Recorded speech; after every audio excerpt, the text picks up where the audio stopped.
आज वही कांग्रेस है, वही समाजवादी पार्टी है, आज गलियों में जा करके रोने का काम कर रहे हैं कि वोट चोर सरकार है। यदि मानिया बहन जी का 2017 में साथ दिया होता तो ईवीएम हट करके देश में उनकी सरकार होते हुए भी जूता मारने के खिलाफ आज तक FIR नहीं हुई, जूता मारने वाले को आज तक जेल नहीं भेजा गया। ये क्या कहेंगे आप? सरकार की कहीं ना कहीं उसमें सह है, सरकार उसमें सम्मिलित है, सरकार के ही लोगों ने ये जूता मरवाया है। मैं दावे के साथ कह सकता हूँ कहीं ना कहीं सरकार का इसमें हाथ है, नहीं तो वो व्यक्ति बाहर खुले में नहीं घूम रहा होता। CGI पे जूता मारने वाला व्यक्ति आज जेल के साथ होता। ये कोई रैली नहीं है और रैली अभी इससे बड़ी भी होने वाली है और आने वाले समय में 27 में उत्तर प्रदेश में बहुजन समाज पार्टी सरकार होगी। निश्चित रूप से माननीय बहन कुमारी मायावती जी इस प्रदेश की 5 बार मुख्यमंत्री बनेंगी। अच्छा, अभी चीफ जस्टिस साहब के ऊपर जूता फेंका गया, आप देख रहे होंगे पूरे देश के अंदर भाजपा पार्टी की सरकार चल रही है और ऐसे ऐसे कारनामे भाजपा की सरकार में हुए हैं जो बहुत ही निंदनीय है। बहुजन समाज के लोगों पे लाठियां बरसाई गई सरकार में, तमाम बहुजन समाज के लोगों के घरों पे बुलेट चलाने का काम इस सरकार ने किया है और आज बहुजन समाज के लोगों ने तय कर लिया है इस बुलडोजर की सरकार को ध्वस्त करके पुनः बहन कुमारी मायावती सरकार बनाने के लिए हम लोग यहाँ पर आए हैं। योगी जी कह रहे हैं बुलडोजर अपराधियों पर चलाए जा रहे हैं। ये कोई मानक नहीं है। जिस तरह सरकार अपना नियम कानून लेकर के आई है, जब तक किसी पे दोष सिद्ध नहीं हो जाता कोई अपराधी घोषित नहीं होता है। ये कानून केवल हमारे न्यायालय के लिए है और माननीय न्यायालय को इसका संज्ञान लेना चाहिए और न्यायालय को दंडित करना चाहिए। ये पुलिस को कोई हक नहीं है कि एक ऐसे आदमी को सजा देने का जिसका घर तोड़ा जाए, जिसका घर उजाड़ा जाए। ये सरकार की विरोधी मानसिकता की कार्रवाई है। तो यानी 27 में क्या लगता है कि बहन जी का ये जो कारवां दिख रहा है, रैली दिख रही है, ये वोटरों में तब्दील हो पाएगी? निश्चित रूप से माननीय बहन जी की वोट की कोई कमी नहीं है। आने वाले समय में पूर्ण बहुमत की सरकार माननीय बहन कुमारी मायावती बनाने जा रही है। 2007 में हम लोगों ने सरकार पूर्ण बहुमत की बनाई और ये 2027 है वही 7 का आंकड़ा है जो बहुजन समाज पार्टी 226 सीटों से जीत करके और पूरी बहुमत हासिल करने का काम करेगी। तो भाजपा जो कह रही है 40 साल अभी राज करेंगे, उस पर क्या होगा? भारतीय जनता पार्टी गांव में जाकर के अपनी हालत देखे। ईवीएम की वोट चोरी करने के बाद ये सरकार सत्ता में आई है। अगर इनमें दम है तो क्यों नहीं चुनाव कराते? आप चुनाव कराओ बैलेट पेपर से, आपको पता लग जाएगी सरकार हमारी उत्तर प्रदेश में होगी और केंद्र में भी बहुजन समाज पार्टी की सरकार होगी अगर ईवीएम से चुनाव हट जाए तो। अच्छा, ईवीएम की बात कर रहे हैं, क्या कारण है कि सारी पार्टियां ईवीएम का विरोध नहीं खुल के कर पा रही हैं? जब माननीय बहन कुमारी मायावती ने 2017 में जब प्रदेश की सरकार बनी थी उत्तर प्रदेश में, तो माननीय बहन जी ने ये कहा था, जिस दिन काउंटिंग हो रही थी 2 बजे उसी दिन कॉन्फ्रेंस करके कि हमारा वोट लूटा गया है, ईवीएम में धांधली की गई है। लेकिन समाजवादी पार्टी के लोग और कांग्रेस के लोग माननीय बहन जी से ये कह रहे थे कि हार स्वीकार नहीं कर रही है। आज वही कांग्रेस है, वही समाजवादी पार्टी है, आज गलियों में जा करके रोने का काम कर रहे हैं कि वोट चोर सरकार है। यदि माननीय बहन जी का 2017 में साथ दिया होता तो ईवीएम हट करके बैलेट पेपर से चुनाव होता और बहुजन समाज पार्टी की सरकार बनने का काम होता। अभी पंचायत चुनाव आने वाले हैं जिसमें बैलेट से चुनाव होता है, क्या लगता है? पंचायत चुनाव में बहुजन समाज पार्टी हमेशा नंबर 1 पे रही है। नगर निकाय के चुनाव में बहुजन समाज पार्टी पिछली बार नंबर 1 रही है और इस बार कोई पार्टी टक्कर में नहीं है। पंचायत के चुनाव में बहुजन समाज पार्टी पूरे प्रदेश और देश के अंदर बहुजन समाज पार्टी का परचम लहराने का काम करेगी। अखिलेश यादव जी पीडीए का नारा दे रहे, पिछड़ा दलित अल्पसंख्यक। ये कह रहे हैं कि बहुजन समाज पार्टी जो है वो भारतीय जनता पार्टी की बी टीम है, इस पर क्या कहेंगे? नारे से कुछ नहीं होता है, सब देख रहे हैं बी टीम कौन सी है। बहन कुमारी मायावती की हनक के आगे अच्छे अच्छे गुंडे माफिया कांपते थे। उनकी सरकार में बड़े बड़े गुंडे माफिया उनके संरक्षण में रहते थे। बहन कुमारी मायावती ने अपनी सरकार में कानून का राज कानून से चलाने का काम किया।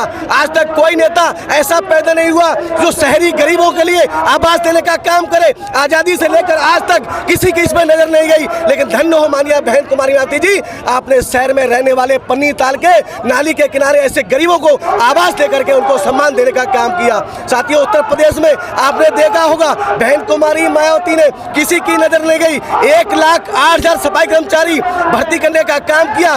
गांव में कभी सफाई नहीं होती थी, आज हमारे गांव में सफाई होने का काम हो रहा है। ये ताकत माननीय बहन कुमारी मायावती जी की है।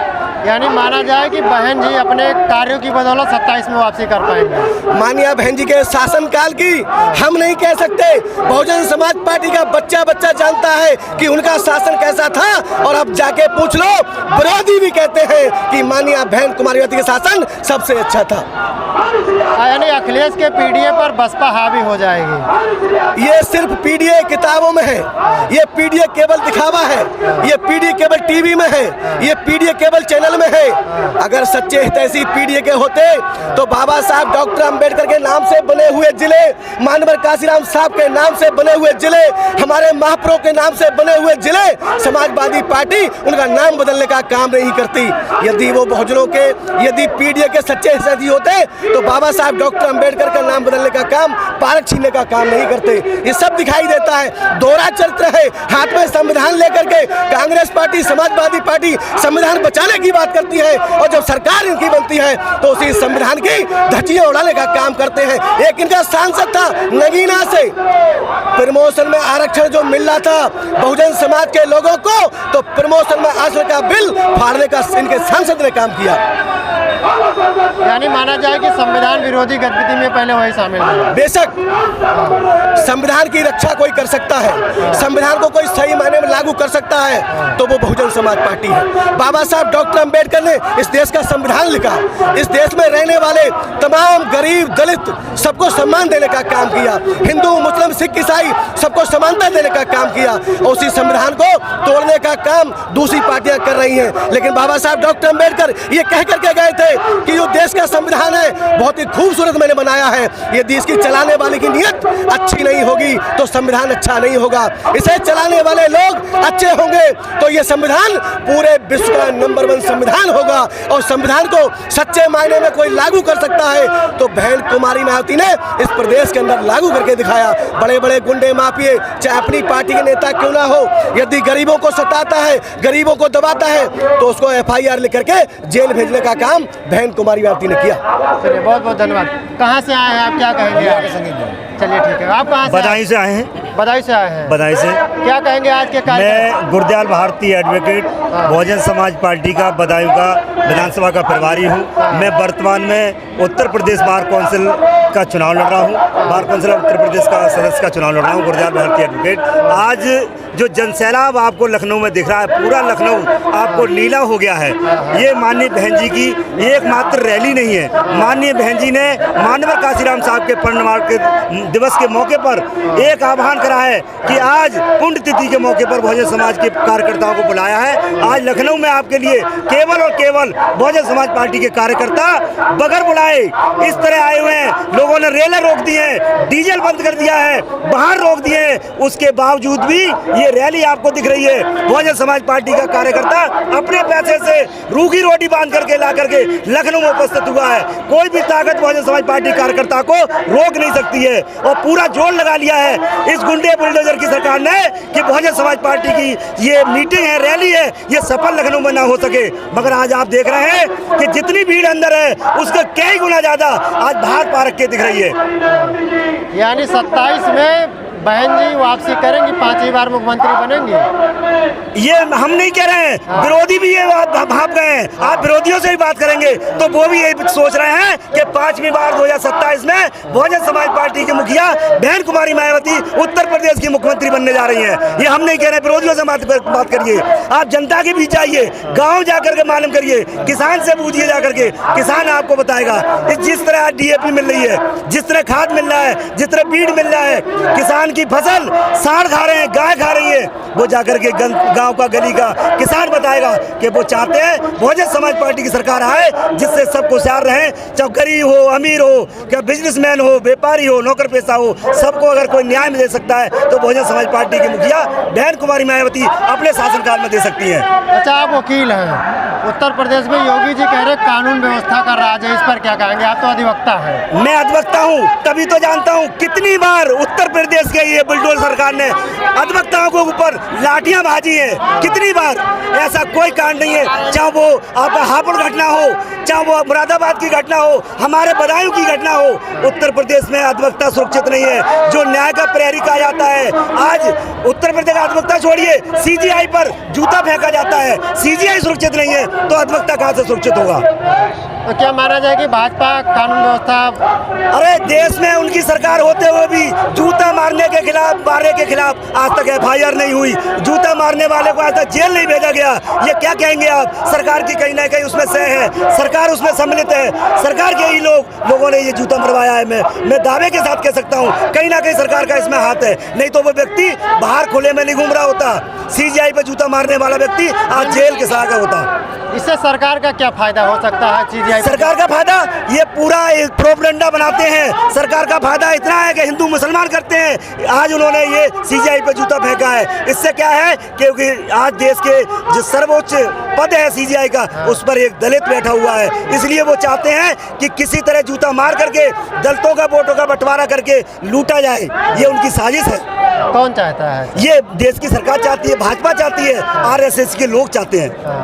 अच्छा, अभी बिहार में चुनाव आने वाला है, राहुल गांधी जो है वो कह रहे हैं एसआईआर का मुद्दा लेकर के आए थे, वोट चोरी का मुद्दा लेकर। राहुल गांधी के तमाम इतने मुद्दे थे, सब हवा में उड़ गए। अब इस बार बिहार में बहन कुमारी मायावती जी बहुजन समाज पार्टी की सरकार बनाने जा रही हैं। आने वाले समय में बिहार का रेट आप देख लेना, बिहार में बहुजन समाज पार्टी की सरकार बनने जा रही है। यानी बिहार और उत्तर प्रदेश में बसपा का शासन। बहन कुमारी मायावती जी उत्तर प्रदेश में ये आज की रैली सिद्ध कर देगी कि उत्तर प्रदेश में तो सरकार 2027 में बनाएंगे और आने वाले नजदीक में जो चुनाव है बिहार में, उसमें भी बहुजन समाज पार्टी की सरकार बनने जा रही है। चलिए, तो आप आयोग अधिवक्ता होने के नाते क्या कहेंगे चलते चलते?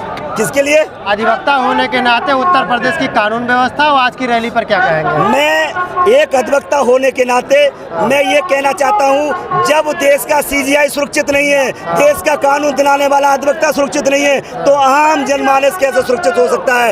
ये जनता के लिए ये सरकार कोई न्याय नहीं दे सकती। गरीबों पर बिल्डोजर चलाने का काम करती है, गरीबों की जमीन छीनने का काम करती है। केवल एक शासन ऐसा रहा है बहन कुमारी मायावती जी का, इन्होंने गरीबों के लिए पट्टे काट करके दिए। कोई सरकार आज तक ऐसी नहीं आई जिन्होंने गरीबों के लिए 5-5 एकड़ के पट्टे काटे हों।